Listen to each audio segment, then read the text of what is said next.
Welcome back to the Hilton True Wealth Podcast, the show where we explore the ideas, strategies, and conversations that help people build meaningful, lasting wealth, not just financially, but in life.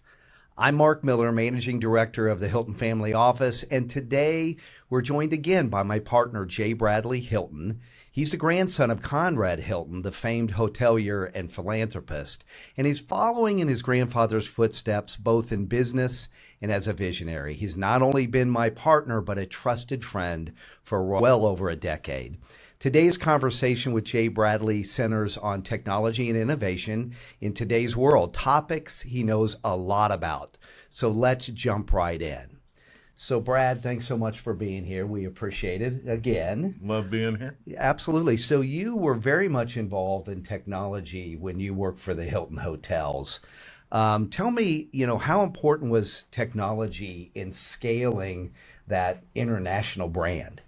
It was huge. It was, interesting along the way. We were standardized on technologies, and I was always looking to see if there was any technologies that could advance us faster. And fortunately enough, I found one kind of by accident. I was on a project that was basically going to go south and not go well. And so I went on a search to find the right tool. I knew one had to exist, and I found it.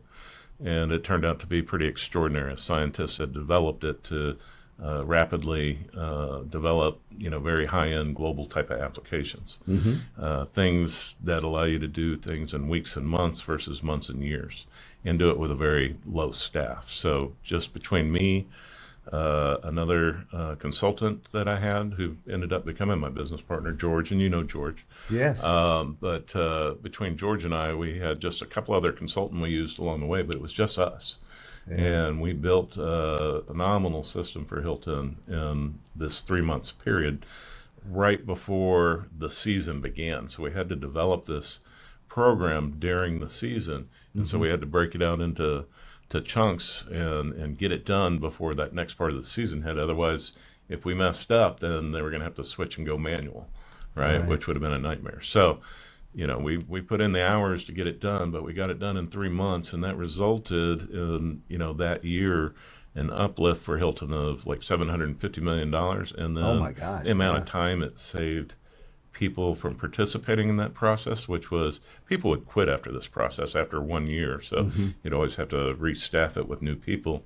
And then, it was just a nightmare process. But we simplified it and, got it down to almost a push of a button to take care of all that. And, sure. and this, like I said, this is normally a 3 months process, and we got it down to a single hour. So just showing how important technology could be to really any company. But so what was your position? What was your technical position at?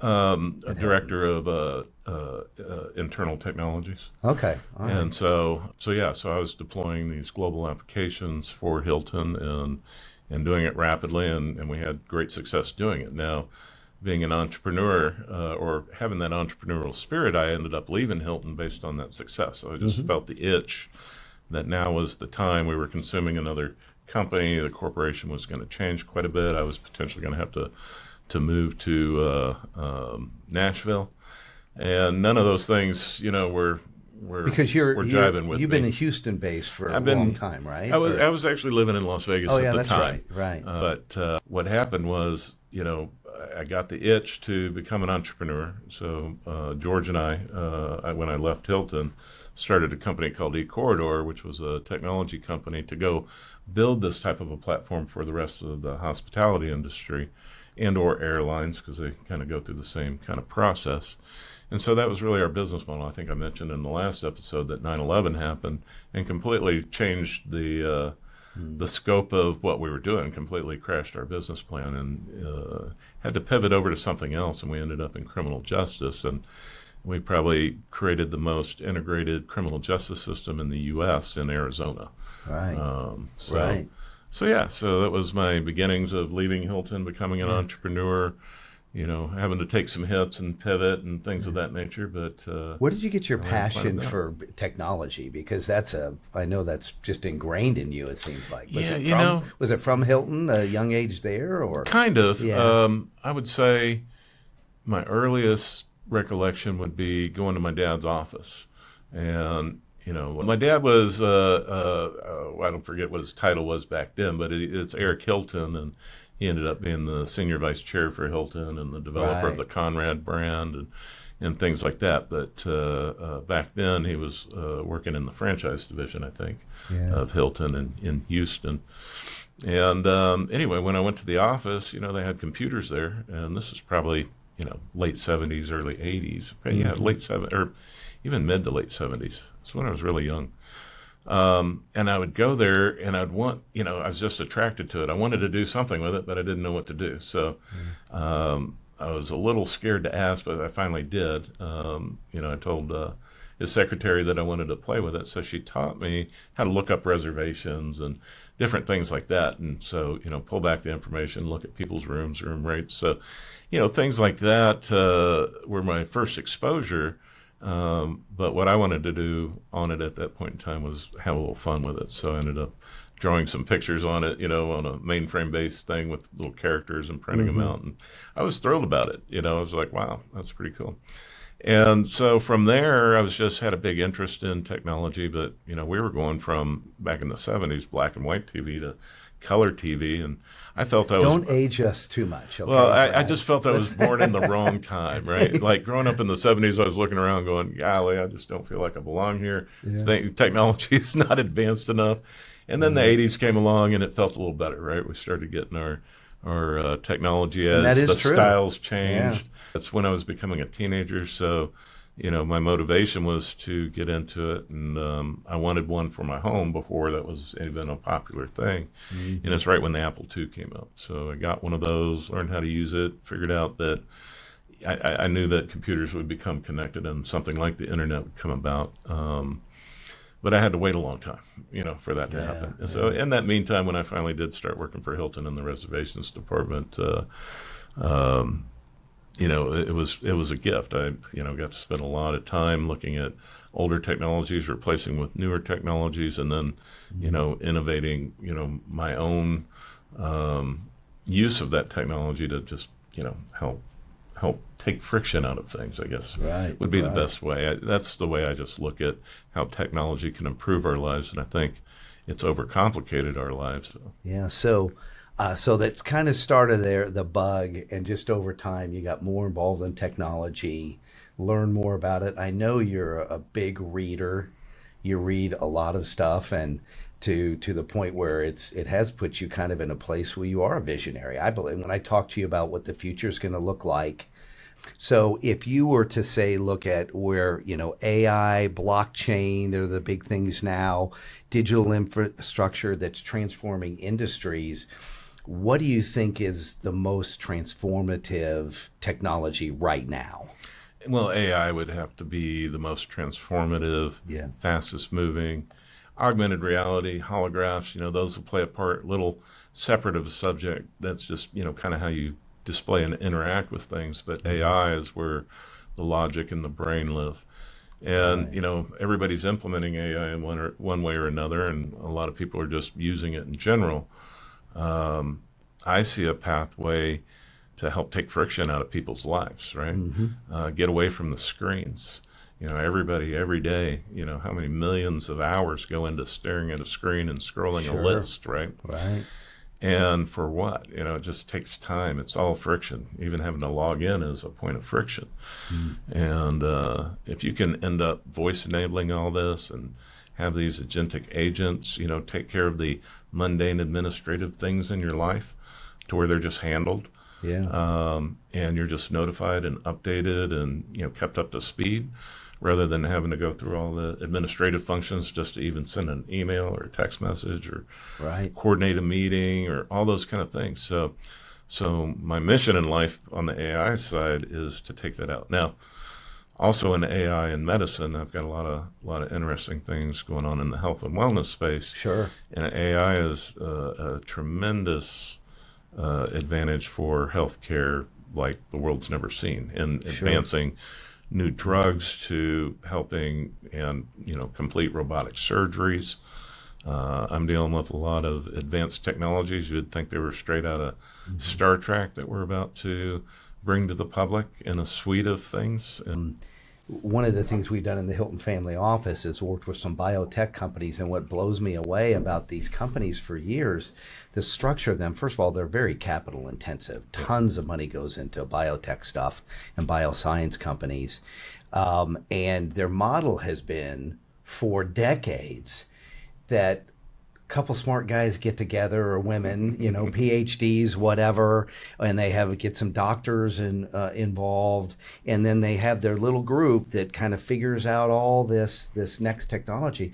So we've worked with some companies, actually, now that AI is part of it, it's like having 100 PhDs on staff with them. So they're getting closer and closer, and I think that's the exciting thing about AI and about the new technologies coming up, that gets us closer faster to curing cancers, to doing these things that they have not been able to figure out, because now they have, in essence, huge staff trying to figure these things out, and not just a couple doctors or something. They do. Yeah. And, I've been fortunate enough, just because I've been looking, for particular things that can help humanity, right? That's kind of been the mission on technology, health, and wellness.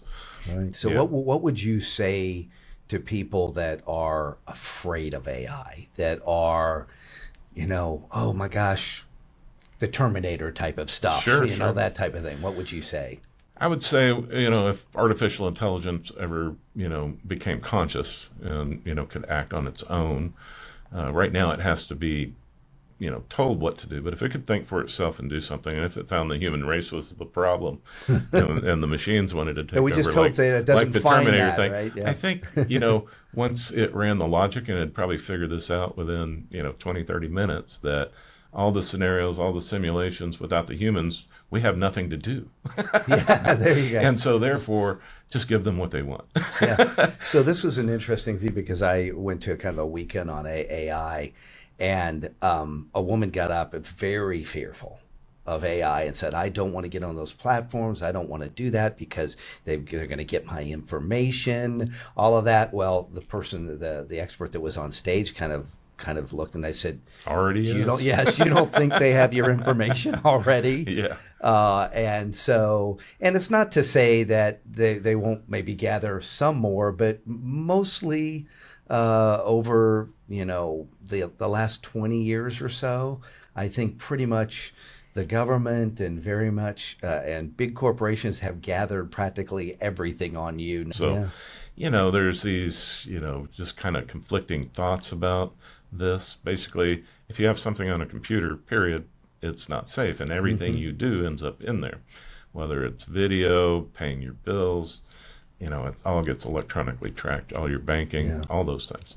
And so, privacy is a huge issue, and it's one that I'm very close to. So, as far as one of the pillars of what I do, security and privacy are a big part of that. Yes. And so we've got some big plans in that area with the teams that I work with on basically turning your privacy over to you, to where you control it. Right now, Facebook, Google, all those guys, they're stealing. You're not stealing your information. You're trading your information for the use of their products, and you're freely doing it without knowing really what you're giving up. And everybody's doing it, so they, collect all this data. Now, they do some good things with it, some bad things with it, and then they sell it to marketers. But it's a little too much, and I'd rather see it to where people own their data, and people like Facebook and Google can buy it from you, but you have a choice. Sure. You can mark the box, and if they use your data or even look at it, you get paid, and that would create an economy all up on itself around privacy. And everybody would take it much more seriously. Sure. So from a Hilton perspective, because the Hilton name is a very traditional kind of, if you look back in business, building hotels, real estate, things like that. So how do you balance that kind of Hilton tradition and that kind of base with innovation and all the, crazy things that are going on in the digital world and online and all of that? No, I'm glad you asked that question. It's a fun question for me, because I have a plan to bring all these advanced technologies and show them to the public and get it distributed out to the public very quickly, right? And so these advanced technologies that I'm talking about are, you know, anywhere from, new computer chips that we're looking at that are based on graphene, the entire graphene play out there. And, most of the world still doesn't know what graphene is. It hasn't become in their vocabulary. Very quick. What is graphene? Because I've heard this a lot of times, Sure. and maybe many people have heard about it out there. What is graphene? It's just carbon, right? That's simply what it is. Now, it's a one atom thick layer of carbon. Now, where it comes from primarily is graphite. And everybody pretty much knows what graphite is in one way or another. They've I'm heard a golfer, the word. so I know what that Yeah, is. you know what a graphite shaft is. It's strong, it's flexible, it's all these things, Mm-hmm. and it made things better, right? It kind of changed the game a little bit. Graphene is related to graphite, but it's just the one atom thick layer of graphite. Got it. And it's a perfectly set lattice of carbon atoms, but at one atom thick, one sheet of it is 250 times stronger than steel. It's clearer than a diamond. It's stronger and harder than a diamond. It's bendable, flexible, stretchable, and one of its bigger properties, it's basically almost superconductive at any temperature, just as is. Right. And so it's a two-dimensional material compared to all the one-dimensional materials we've been using, because it can do so many functional things as one material. It's something that will definitely change humanity, for the better. It'll also make things cheaper. Our mission is to bring graphene down to a level to where everybody can start applying it into things. Now, we've already figured out that graphene will be as pervasive as oil is in our life. So if we look around this room, everything in here, including everything you're wearing, has been touched by oil one way or another. Yeah. And graphene will be the same way. I do Even know though that, oil's got a bad name, graphene is just carbon. And guess what we're made out of? I'm sure it's much cleaner. Yeah, well, we're made out of the same stuff it is. Yeah, right? sure. All our garbage, all the grass, all the biomass, it's all carbon based. And so anything that's carbon based can be converted into graphene. And so we get to clean up the world while we make the next advanced technologies. Which is so in line to everything that we're doing in the Hilton family office. What we're trying to do is we're really trying to put things out there that are truly going to be transformative to the world and the future of humanity. It's a big task, obviously, but the more people that we can enroll and get involved, the better it's going to be ultimately. Oh, that's it. And that's what I love about the podcast. It's interesting. We were actually talking about this morning, that if you have a good idea, right, and you hold on to it and you go try to execute it, and let's say you're trying to do it by yourself, good luck. It's probably not going to catch on or happen, and you'll work really hard to, make some strides, all to, pretty much, fail or get a good lesson in the end. Yeah. Where ideas become important is, it's a possibility. Possibilities that you generate need to live in other people in order for them to become real, right? It's a form of manifestation, you could say. So when you put an idea in enough brains, whatever your idea is will then happen. So it's pretty amazing. We can see that. We have a dream. We're working with a next generation car company, so I'm fortunate enough to know what's coming, right? It's really cool. Yeah, right? We've been fortunate to kind of be on the cutting edge of all of that. So for like traditional companies, even big companies, how can they adopt new technologies when there's so much? When you even look at a lot of companies still, they're just still stuck in the 50s and 60s and 70s, how their structures and all of that. I mean, how can they adopt new technology? I mean, from your experience that you had at Hilton Hotels, I mean, how do they do that? Well, here's kind of the crux of it, and Steve Jobs had mentioned this once, and it really stuck with me, that when a company, and he was afraid this would happen to Apple, and it kind of did, or you can kind of feel it right now, I guess you would say. They're slow at adopting new things. Why? Because they have their market. They know what works. The innovators want to innovate, but the marketing and sales side of it kind of take over. They're like, no, we know this works. We can sell 1 billion of these. No need to even think about doing that right now until these numbers start dropping off. So all of a sudden, the innovation starts taking a backseat. And Steve Jobs didn't want that to happen with Apple at all. But they've been kind of stuck for a little bit. Although they're innovating some cool stuff, nothing's really new. They came out with their Vision goggles, was their latest. They've been late getting into the AI like years late. Siri is old news compared to what's possible today, right? So, I'm very heavy into AI and the agentic AI, and I connect with people, and so to see Apple not playing a big role in that, I think they will. And I hope when they do come out with what they come out with, that it's really strong. And I hope it's agentic and not just another Siri that can be a little better, right? Sure. Because they can. They have that power, but are they willing to take the risk? Right. And, let the innovators innovate. I think it has to do with that. Just the old guard is used to old technologies. And, it's just all of a sudden in this period of time that we're in, pretty much every industry at every angle is being affected by technology, where that's never happened before. They've got brain interfaces coming to where you can just think about it and things will happen. Apple's actually innovated some things in that arena. Of course, Elon Musk with his Neuralink is doing that. And so that's kind of where things are going. But where does it ultimately end up? And I would say, I said, computers and things like that I got interested back in the day. I'd say my first thing that really got me into advanced technologies was the $6 Million Man, and the intro, just the intro to the $6 Million Man, just that 2-minute intro caught my eye of what the possibility was for the future. Was it the sound over? Was it the? I love that. That just added to the effect of it. But just that they were rebuilding a human with computer technologies, and they were basically saying artificial intelligence. Human compatibility, all those things, right? Now we're actually doing those things. The artificial limbs that people can use.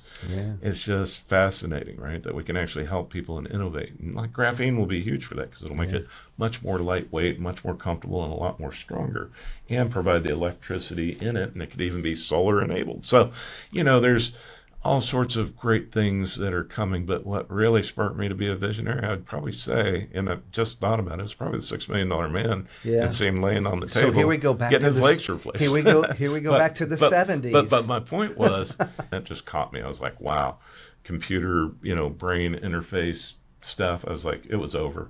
I knew everything was heading this direction, and it has, right? And we're getting closer to that. That's great. Probably in the next 20 to 40 years, I think you'll see something like that. Right there. That's it. And that's why I wanted to mention it. Just the $6 Million Man thing, I think that's really where it hit me, was knowing that's where technology was going, and I wanted to be part of it. And exciting stuff. now I'm a much bigger part of it than I ever thought I would. We're in an interesting time now, aren't we? I mean, I would argue from because obviously we at Hilton Wealth, we talk about wealth a lot and everything. I would argue that we may be in the most spectacular investment time in world history. Not just in American history, but in world history, because of all the incredible innovation that's going on, and how it's going to the speed of it is going to be just incredible. So this is a very interesting time, but what's going on in this time as well with all the wealthy people in the world, right? All the big names that you could think of. There's a change of the guard coming, and it's happening now, right? So there's a legacy change, and it's going, everything's being passed down to the next generation, but all at the same time, right? This is kind of a unique time that this giant transfer of wealth is happening, and the people receiving that wealth aren't into all the old school ways of doing things, old thoughts of, even paying rent for things, they just think differently. And what they want is experiences. They don't want to be tied down with mortgages and property and things. They want to go out and live life and have fun. And that's the trend. And that's where the hospitality industry is headed. And I know we'll talk about this on another episode, but I'm coming out with the Jay Bradley experience to create an experiential hospitality model to create these experience and everlasting memories for people, and do it en masse, and include health and wellness in that, because without health, then wealth doesn't matter. And that's true. If we can take care of that and cater to helping people become wealthy through entrepreneurship, and then also cater to the wealthy people, the ones that have money. I look at money as energy. And so if you can tap into that energy, then you can make change. And so it doesn't sound like entrepreneurs should be too afraid of the new technologies coming. No, it's a matter of adopting it, getting used to it. It doesn't really matter how old you are. It's just how stuck you are is really what it's going to come down to, how resistant you are, in your opinions about it. But if if anybody took an hour to really dive in, especially with kind of some guided assistance with somebody that knows what they're doing, because really dealing with an AI, it's just talking to it. It's just Right. prompting, but you tell it how you want it to be, how you want it to behave, and you can do some serious things for that. So once you learn how to talk to it, then it starts doing some magic, and the speed of upgrades that are happening are something I've never seen my before.